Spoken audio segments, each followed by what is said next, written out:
Hi everyone, in this episode of Gaffer and Gear we're going to have a look at domes. So we're going to have a look at the Aputure LightDome II, we're going to have a look at the LightDome II Mini, and also have a look at the DOP Choice 5-foot Octodome.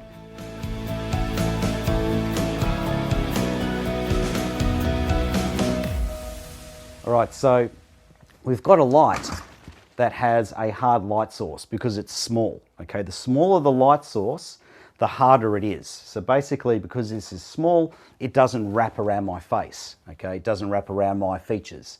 So it gives you shadows. Now, basically, when you put any sort of diffuser on, any sort of, whether it's a dome or a softbox, whatever, basically this becomes your lighting source. If it's a dense diffusion, this becomes your lighting source. So instead of having this small size as your lighting source, you've now got a bigger area, a bigger surface area. So the bigger the surface area, the more it wraps around. Okay, so this is softer than that. This being bigger is softer than this. And this being bigger than everything here is softer than this, this, and this. That's basically it. The bigger the light source, the softer it is. Now, in terms of interchangeable diffusions, if you have a really dense diffuser, so basically when you've got the unit turned on and you look at it, you can't see the light the other side of the diffuser, then this is your only light source, one light source, and it is soft. Now, if you've got a lighter diffusion and you look at it and you can see the light the other side, basically you can see a smaller hard light source plus the diffuser is being illuminated, which is a bigger light source. Therefore, you're getting a mixture of softer and harder. So that's basically how these systems work in a nutshell. All right, so what advantage does a dome have over, say, using a light going through a diffusion frame on another stand? What's the advantage of this? Well, the advantages are that it's all self-contained. So if I want to pan this light, say, from that direction to over here, I literally do that. Whereas if I've got a diffusion frame on a C-stand, I've got to pick that up, move it, and then move the light as well. So ease of operation. The other thing too is if I need to move it all, it's all self-contained. I've only got to move one item around. Now that is sometimes the case that it's easier. With these big units, if you have a look at how deep this thing is, sometimes a frame is actually easier than trying to maneuver this around, particularly in a shopping centre. This, even on wheels, this can be a nightmare to get around, down aisles and around things. So look, yes, ease of operation is a big plus, particularly if, say, you're doing corporate videos. It's less stuff you have to carry around. You only have to carry around this. It folds down into a nice small bag versus carrying a C-stand and a frame kit. The other advantage is it's all self-contained.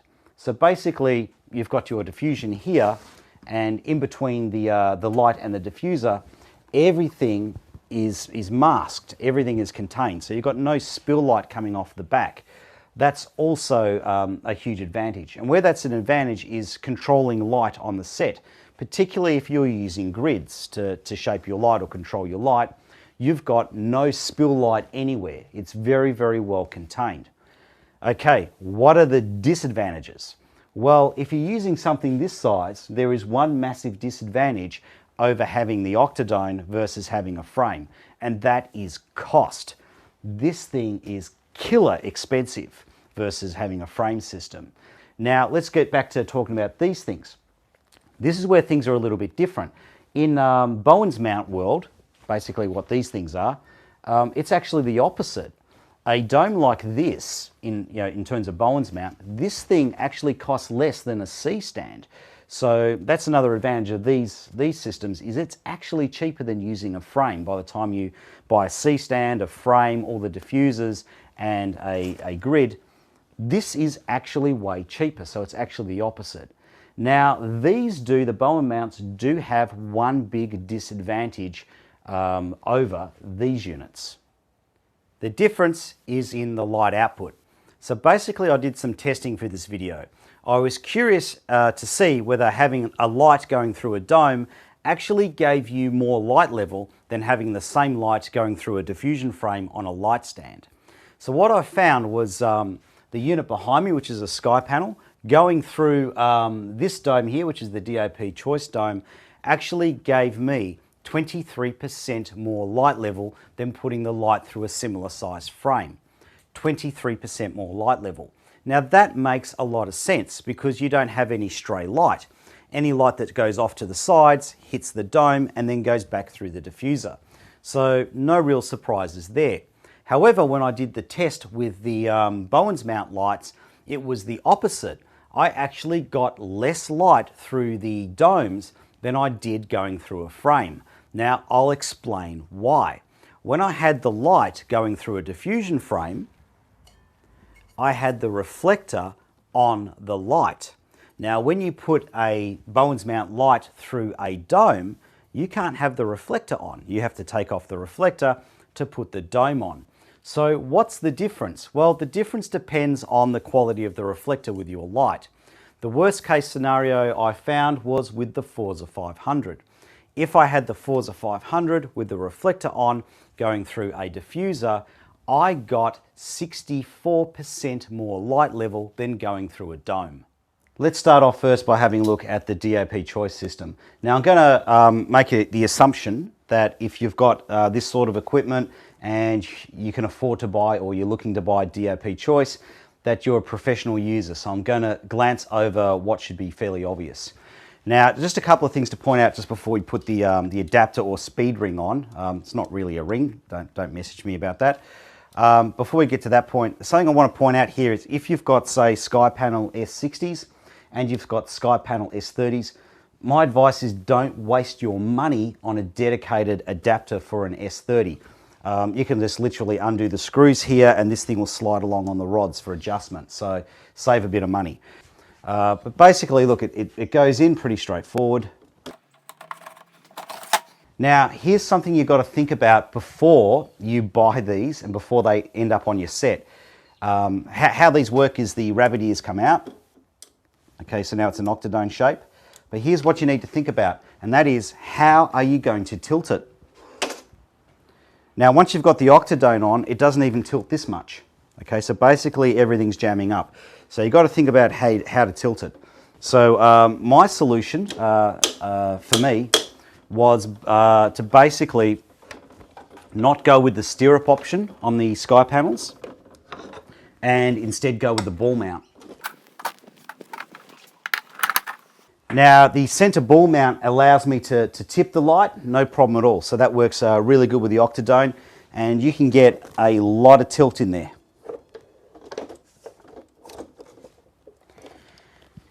Now, negatives of this. The Skypanel's really heavy as it is and it's offset from the point a long distance. So you've got the added leverage. Plus, once you've got the octodome on, particularly if you've got the snap grid, it doesn't weigh that much, but the added leverage from the center point of the stand, it's a massive amount of weight to deal with. So there is no way, unless you're the Incredible Hulk, there is no way that you'll be able to tilt this by yourself. So I find it takes me with two hands to do it and having a best boy to lock it off. So that's another thing to consider. Now, Luke Seerveld has a channel called Meet the Gaffer. I'll put a link down below. They came up with a great little bracket system, which I think is probably better in terms of weight offset than this solution. But I went with this solution because when I'm using snap bags, I can rotate the light horizontal to vertical. All right, so before I get into putting the dome on, I just want to share a very, very quick story with you. So I had it set up pretty much like it is now, but with the octodome on. And I needed the small stand that we had here because I needed the octodome low, and I needed a small footprint. And basically somebody moved the octodome out the way so they could get past. So basically they just pushed on it and they got it onto an angle like this where the weight was in between the stand legs. And with the octodome on, and again, this is with two shop bags, it tipped over. It just went for it. It just went straight to ground. So look, I'm just holding that with my thumb. So that shows you just how much the weight is offset. So I can't emphasize enough that you need shop bags, a lot of shop bags, or yeah, even a big footprint stand, even legs that come out to here. If somebody rotates it around and gets it in between the legs, it will go for a tumble. So you need to really, really give it some shop bagging. Okay, so we'll get into putting the dome on first. So basically, my units come back from rentals all out of shape because people force the dome onto the rabbit ear system. And the worst offenders are actually gaffers. I give this to film students, it comes back immaculate. I give it to a gaffer, it comes back all out of shape. So talking to some of the gaffers, asking them what they did, a lot of them try to put it on from behind. And that's because we're used to the old school chimera systems where you did it from behind because the chimeras were so deep that you couldn't do it from the front. You don't do it from behind, it's best to do it from the front. And what I do is when I do it from the front, I have the rabbit ears tucked out of the way. So I'm going to explain what I'm going to do, then I'm going to do it. So basically I almost put the dome on like I'm wearing it, and the hole that's in the center of the dome, basically I feed the light through that. So it comes through here, then basically once I've got it through, I then get it around the other side. So basically the Skypanel is then sitting inside the dome, and it's very, very easy to set it up from that point. All right, so let's give it a go. This is where I look like a total idiot. So basically one thing I forgot to mention is the Velcro around the center hole. Basically have that pre-loosened a little bit, so don't have all the Velcro done up tight, otherwise you can't get through. Okay, so basically I put it on, and then I feed the Skypanel through the hole.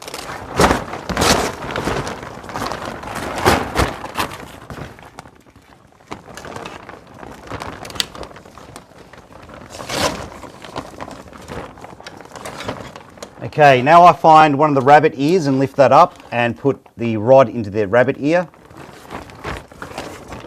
And I do the same on the other side. Okay, so now the thing's being supported by the two top rabbit ears. All I have to do now is go around the unit and just feed all the rods into the holes. I like to start at the top and work my way down.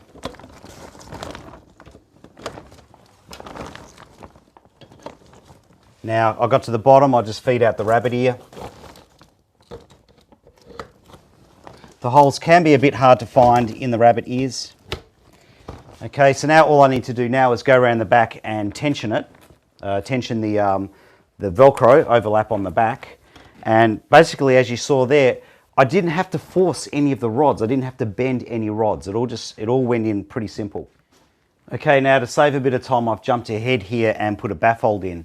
Now, I've never used the baffles with the Skypanels. I don't think you need them. The Skypanel is soft enough and has enough spread. I think these are obsolete. But one thing I will point out with the baffle system that I think is quite clever and I do like, there are two baffle points. Okay, so this is on the outer baffle point, which you could use if you've got a light that's giving you a bit of a hot spot. If you've got a very spotty light and you need it to spread more, you can put the baffle closer into the light so it hits that and then disperses over the front diffusion. In terms of diffusion options, you've got the inner baffle. I've got a half grid cloth, and they've also got what they call their magic cloth, which is pretty much the same as the full Chimera white diffusion. Now, I did buy this 3 years ago, so I can't remember if I had to order the half grid cloth separate, but I'd highly recommend getting it when you need that extra firepower. Now, I've just mounted the diffusion in and it literally just Velcros in, so it wasn't worth showing you that. Now let's talk about the snap grids. So the difference between the snap grids and the old style grids we used to have is these have a spine on the outside that can snap. So basically it can snap hard. And the idea behind that is it doesn't, it stops the grid from sagging, and that's the case. So when I've had these facing down over the top of set with the snap grid in, and they don't sag. But what I'm going to show you now, something that took me a long time to realise, because I'm not the smartest gaffer, is on these units you can see there's markings. Okay, so there's a white marker. Now they are to line up with the corners or the edges of the dome. So here's the thing: the snap grids, the snap section of the grid. Think of this as a reinforcement between the rods. So you've got the rods that can move around, and think about this as an extra bit of support, forcing those rods apart. So when you put in the snap grid and you line up the white bits to the corners, really use it to really force those rods out and jam this in between. So let's have a look. Okay, so I really force the rods apart, really force them apart. Okay, now same here, force the rod out when I put the next corner in. So really force that rod out. Over here, same thing, find my white marker.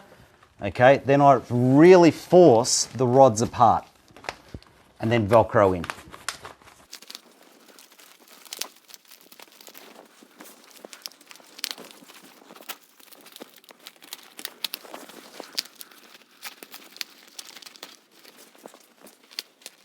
All right, so when you do that, when you use the actual skeleton of the snap grid to force the rods apart, you get absolutely perfect form factor on the light.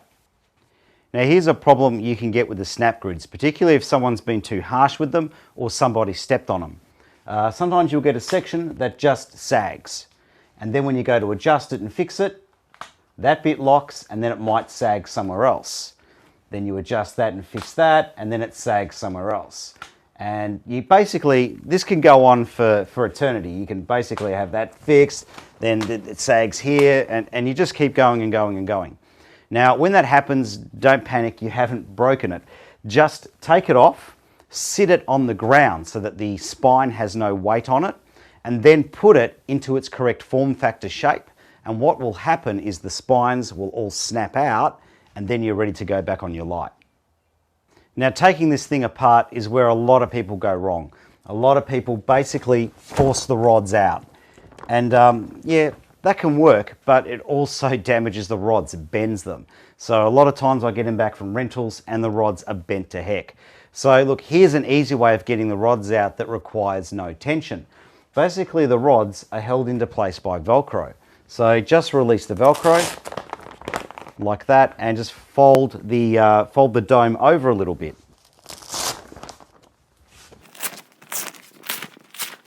Now don't do it with the top rods, otherwise the whole thing falls apart. Now at this stage, basically you can unrelease the rods, no pressure required at all, and then just Velcro the rod back into place so you don't lose the rods.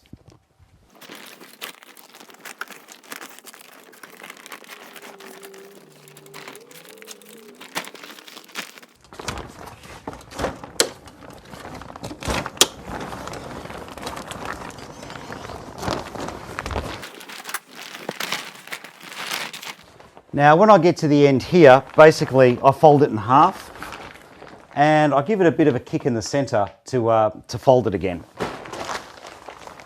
Then grab the other edge, use my knee, and you've got it all nicely folded up. Now before we start looking at the Aputure Dome II, there's something else I want to say about the DOP Choice. There is very, very minimal Kelvin shift or hue shift going through their products, and that's the difference between a dome system that costs thousands versus a dome system that costs hundreds. So there are things that you're paying for that you can't necessarily see. Okay, so straight out of the bag, one thing I've got to say I really love about this unit, what draws me to it, is that the speed ring is actually permanently attached to the rods. Okay, so you don't have to put on an adapter and then try to feed all the rods in, which is a nightmare and takes forever. They're permanently attached, so it's faster to operate. But the one thing I really, really love about this, for me in particular when I rent gear out, is nobody can lose the rods. Okay, I've had so many rentals where Shimura products come back and it's missing a rod, and it's always the producer goes, "Oh, maybe it didn't have the rod when you gave it to us." And I'm like, did you use it? It must have had the rod in it. So look, no one can lose the rod, so idiot proofing. Now the other thing I like about this is it's got a lock and release mechanism. Okay, so if you want to assemble it, basically the rods go into place. I'll do it around this way, and then they lock in. Okay, so Look, there you can watch a lot of videos online. People put this on the ground and they push the thing into place to assemble it. I just do it one at a time like this. Not the fastest method of doing it, but it actually is the fastest method for me, because if I get down on my knees to do this, I could assemble this in about probably about 10 seconds, but then I'd spend 30 seconds getting back off the ground, because I'm closer to 50 than I am to 40 now, so I'm not keen on getting on my knees anymore. Now, have a look at that. So that's assembled. How fast was that? Okay, that was, or how easy was that? All right, so now we'll just put it on the light. Now, one thing to do before you put it on the light is there is a release here that enables the adapter or the speed ring to move. Make sure that's locked, okay, because that makes it a lot easier to get it on. All right, so let's chuck her on. And that's in place. Now I just put the Velcro in, and we're done. So basically I'm talking about this as I build it. So at this point here, I want to talk about why I'm going to go with Aputure for my Bowens mount domes and not other brands. And there are some really good other brands out there, but Aputure does have one point of difference, and that is this attachment. So basically what is that? Well, it's a gel holder. So the front latch is magnetic. You basically just get your piece of gel. You don't even have to cut it to the right shape. And there you go, you've just gelled your entire dome. You don't need to put a big gel over the front or get multiple small pieces and stick them together. Job done. So I've used this with the Forza 500, and this is the 300D Mark II. And I'll talk about the Forza 500 because that's a lot of firepower, a lot of heat. Basically, I found if you've got a dense gel, something that's a really dark color, so it absorbs a lot of light and therefore absorbs a lot of heat, you will need to change your gels over fairly regularly. So, maybe every couple of hours, depending on the gel. If you're running something like a CTO, which is most commonly what I'll be doing anyway, I'll be, changing the color temperature point. Even the Forza 500 doesn't seem to bleach these gels too bad. Now, I only tested for about 4 hours, but I couldn't see any evidence of bleaching on the gel. So this is a really good point of difference. Very, very clever. All right, so now let's talk about the diffusions that come with it. So you get a baffle, which goes inside. You also get a 1.5 stop diffuser and a 2.5 stop diffuser. So basically, if I was using this, I'd have the 2.5 stop diffuser on all the time. And then if I needed more firepower, then I'd switch across to the lighter diffuser. So anyway, let's start talking about the baffled. So a lot of people just tend to chuck these in, not really understanding what they're for. So basically, if you've got a light source behind that is creating a hotspot on your diffuser, putting a baffled in here can get rid of that hotspot. Now that's important if you're shooting stuff that's reflective. So you might be using the dome to get a highlight or to get a deliberate sheen on something. If you've got a hot spot in the middle of that highlight or sheen, it looks terrible. It looks like there's a light source there. So that's where a baffle can come in handy. The other place where a baffle can come in handy is if you've got a really spotty light source that you're putting through your light bank.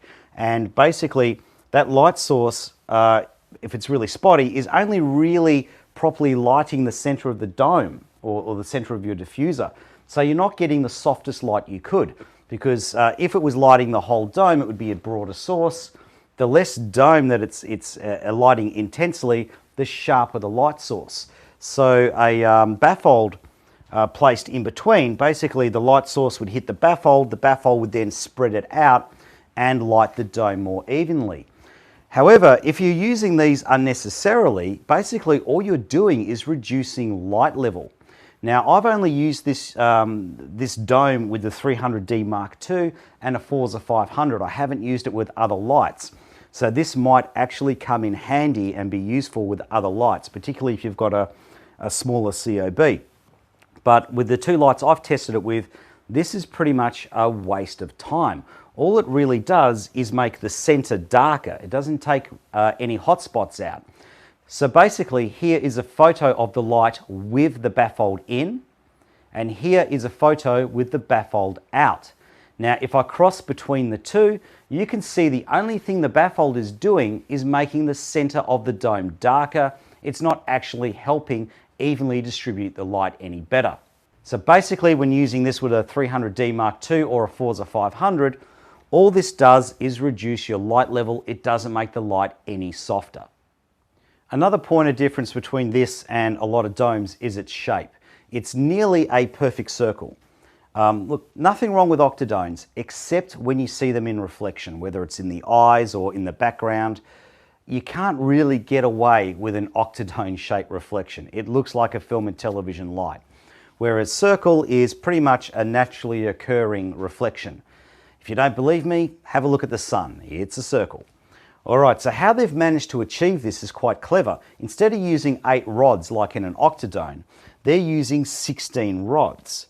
But not only that, each of the rods goes out to here on the outside, sort of giving you this star-shaped configuration, okay?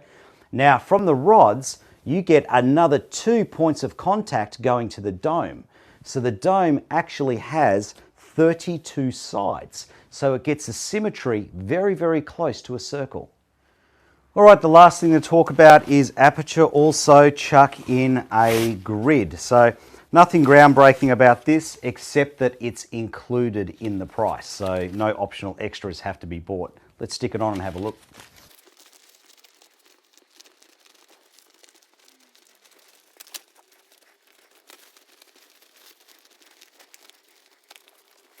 All right, so one thing I get asked by a lot of best boys, and scarily enough by some cinematographers as well, is what does the grid actually do? Well, basically, it's like having hundreds of barn doors, okay? So basically, if I tilt the light away from you, you get to a certain point where you can't see the light, and then I tip it back, you get to a point where you can see it. So basically, it reduces the beam angle. So I think this is about a 40-degree beam. Now, one thing I like about this is it's pretty well sprung. So it's not going to have a great deal of sag in it. So let's have a look, see if it sags. Pretty good. Very good. Now, one thing I really love about these Aputure domes is every rod has its own release mechanism. So if you want to pack it up,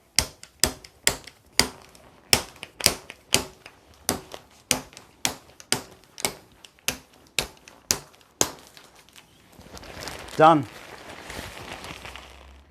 Now, last comments before we have a look at the Lightdome Mini. There is a Kelvin decrease of about 200 degrees Kelvin going through this box. So it does warm things up a little. Positives with it, I really love the fact that it's round. It looks really good in reflections in eyes, so that's a big positive.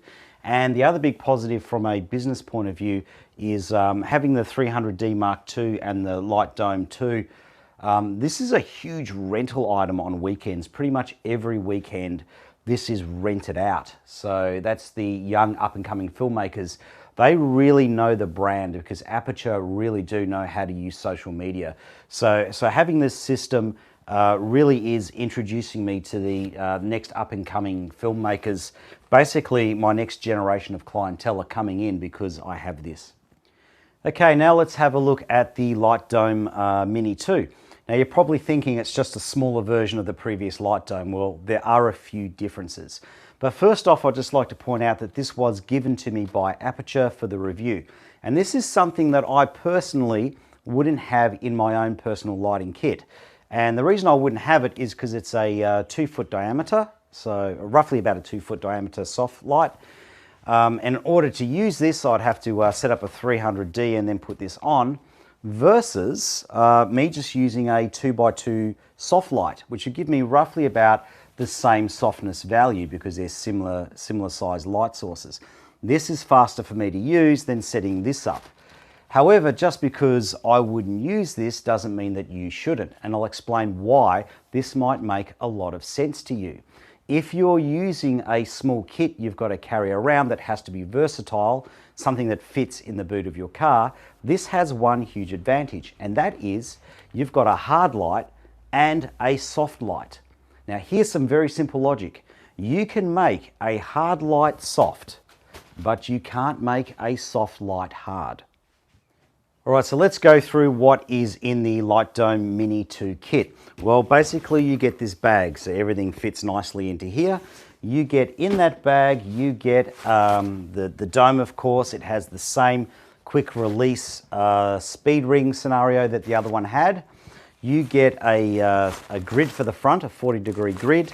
You get the same gel holder, which we talked about in the previous section of the video. But here's where things get a little bit different. Instead of getting a baffle and 2 diffusions, you get a half grid diffusion only. And instead of a baffle, you actually get a reflector. So the reflector is silver one side, gold the other. So what's the story with the reflector?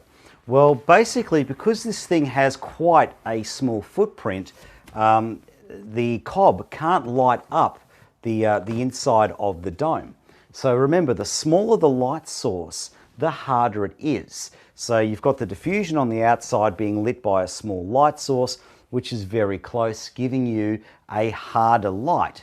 Now, with the reflector put in, basically the light bounces off the reflector and then hits the dome. So basically, the light source lighting the diffuser isn't this, it's this. Okay, it's a bigger surface area giving you a softer light. So let's chuck it in and have a quick look. Okay, so here it is set up with the reflector in, and you can see the light is very evenly distributed around the dome, which means you're going to get a nice soft light over the diffusion. Versus if I don't have the reflector in there, you can see there's a hot spot and the dome is not evenly lit. So does this actually work, or is it basically a load of crap? Well, here are some photos for you to decide.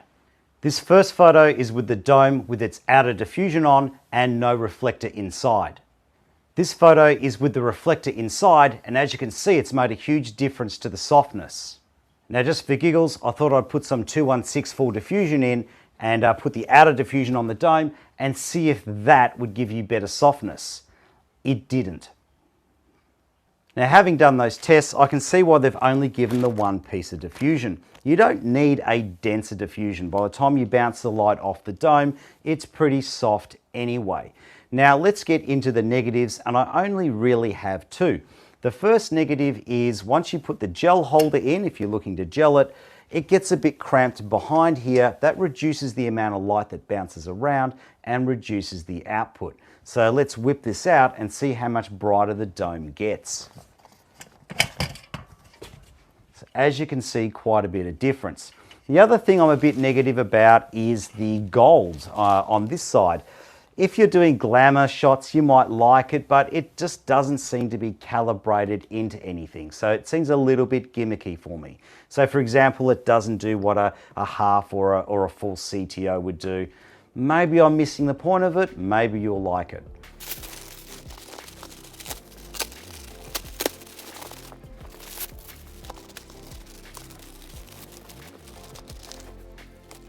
So look, once it's set up, it's a great little dome.